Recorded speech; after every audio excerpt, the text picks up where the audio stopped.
Hola, buen día, amigos. Uno no le presta mucha atención a los días de, francamente, pero bueno, sirva.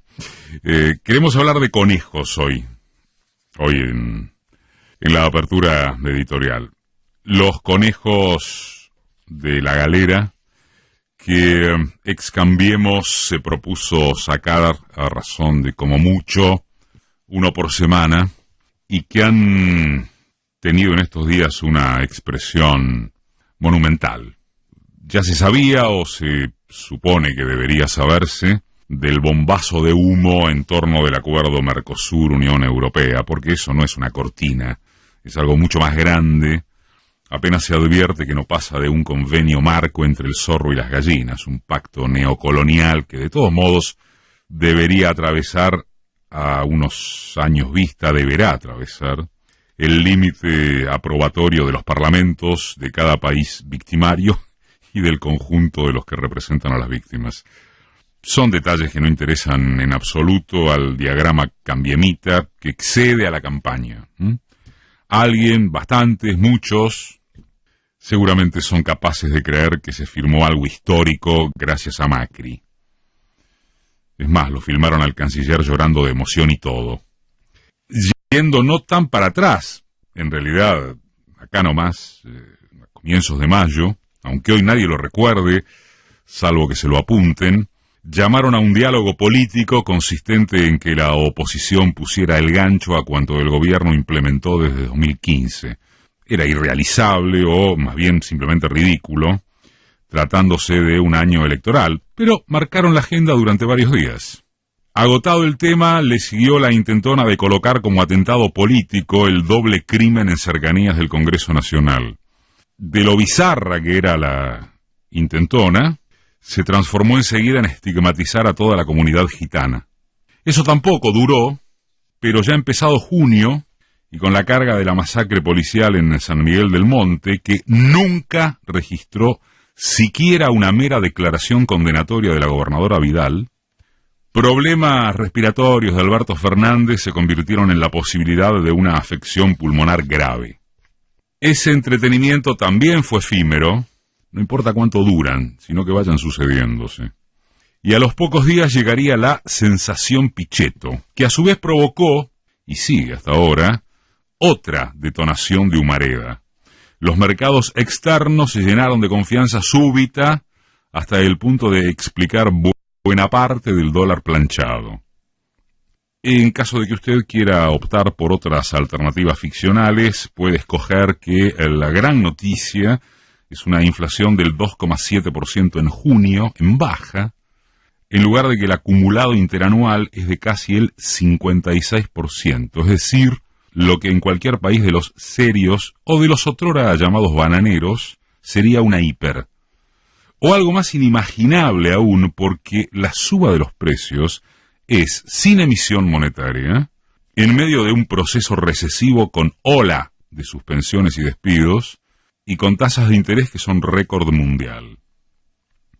Y en eso, además de el tigre Verón como ariete de la feroz campaña antisindical, y en eso llegó Pato Bullrich para anunciar la creación de un servicio cívico voluntario en valores a cargo de una gendarmería que para la ministra llega a tener más valoración popular que la escuela pública.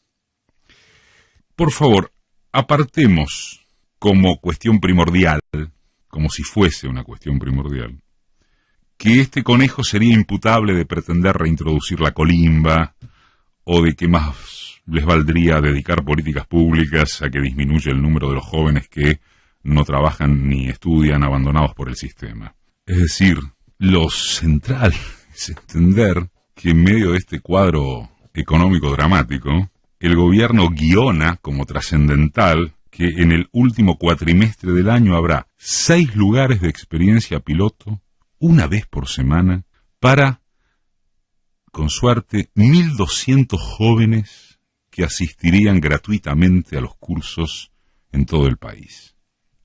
Ha habido mucho y valorable, muy valorable referente de la lucha y las ciencias sociales, que con mucha altura desde ya, muchísima altura, ha contestado a esta tontería, pero tontería porque no existe sino como blef, no existe como proyecto, no tiene entidad.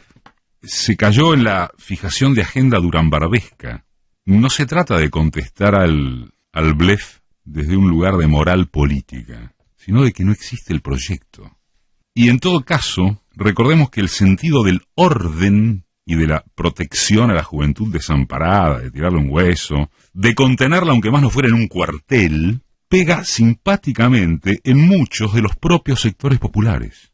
Entonces una contestación asequible es, mire, no existe esto, o ya están todos estos otros proyectos, de esto vamos a hablar hoy, y no desde el lugar de la moral política.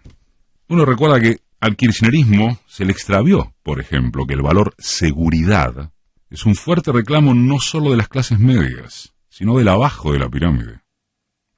La revista digital Socompa, que es de lo mejor para gusto de uno en periodismo de opinión, publicó a comienzos de este mes una entrevista al sociólogo Saúl Feldman, autor de ese libro indispensable que es La conquista del sentido común. Feldman es especialista en los modelos culturales como ámbitos de consumo y trabaja el concepto de sinicracia. Sinicracia remite al modo desplegado en todo el mundo por el neoliberalismo en el marco de una revolución tecnológica inédita que ha desarrollado un individualismo exacerbado y que, sumado a un aparato de disciplinamiento social por el cual los medios dominantes y la justicia están cooptados por sectores funcionales al poder, constituye un sistema de gestión de ese poder. Y lo que hace el ensayista es justamente deconstruir la política comunicacional del macrismo. Y entonces señala que el eje de la sinicracia es cuando la manipulación instalada es admitida como normal. Es Duhovne ufanándose de que nunca, pero nunca se hizo un ajuste de esta magnitud sin que caiga el gobierno. Y hay otro ejemplo práctico de Feldman que repara en quienes todavía sostienen que Macri y Menem se parecen, que es un acerto de renovada vigencia, ¿no? Por aquello de que estamos mal pero vamos bien. Pero no es lo mismo, no son lo mismo. El mentiroso miente para ocultar su intención y paradojalmente, al mismo tiempo, reconoce la existencia de una ley que obstaculiza su objetivo. El cínico, al revés del mentiroso, no se preocupa por ocultar su intención, rompe el pacto de sinceridad. Menem te guiñaba el ojo, reconocía que estaba mintiendo, establecía una complicidad. El macrismo, en cambio, exhibe su poder, desprecia al interlocutor, no hay contrato, instala el desasosiego, el sentimiento de desamparo, puede publicitar el vaciamiento previsional como reparación histórica en todo estas voces, como le subraya el colega que le hizo la entrevista a Feldman. Han conseguido instalar conversaciones sociales que fijan agenda alrededor de un puñado de ideas y de aseveraciones muy difíciles de rebatir mediante una reflexión crítica. Buscan instaurar que se dedican a los hechos, a construir cañerías que no se ven, a impulsar un crecimiento invisible. Y por último en este intento de síntesis que el que les habla se permite sobre esta nota Feldman, vale rescatar su título respecto de que esto va a ser, vaya si es cristalino, una lucha entre la decepción y el miedo. Van por el miedo y te dejan la decepción, para tomar el implícito de Jaime Durán Barba, y más claro imposible, como también señala la nota. Lo que no está claro, al menos si se habla de las próximas elecciones, es cuál de los dos sentimientos terminará imponiéndose. Ahí es donde, entre otras cosas, la oposición globalmente entendida debe hallar el nudo de una campaña de proposición. Recurriendo a otra cita muy valiosa, la del colega Martín Rodríguez en su último artículo para La Política Online, gana el que convence el voto del que dice que gane quien gane, al otro día me levanto y tengo que ir a trabajar igual. Hace algunas columnas, siempre con el pudor que nos genera la autorreferencia, enfocamos a esa dirección paradojal de que, al cabo de tanta intensidad ideológica, resulta que definen los indiferentes. Pero, como exactamente excita Rodríguez, no indiferentes a lo que les pasa, sino a las soluciones que se les ofrecen. Ganan si convencen al que dice yo no le debo nada a nadie. Gana quien primero se anime a usar en un spot el auténtico, comillas, futuro para la Argentina. Volver a la clase media, ese hecho maldito del país peronista.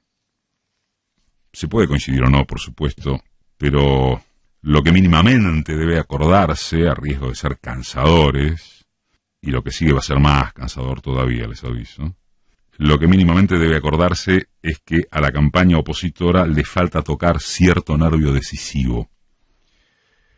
Podría ser que esto no sea así, que uno está demasiado ansioso, con esa ansiedad que hasta nos hemos dado el permiso de cuestionar.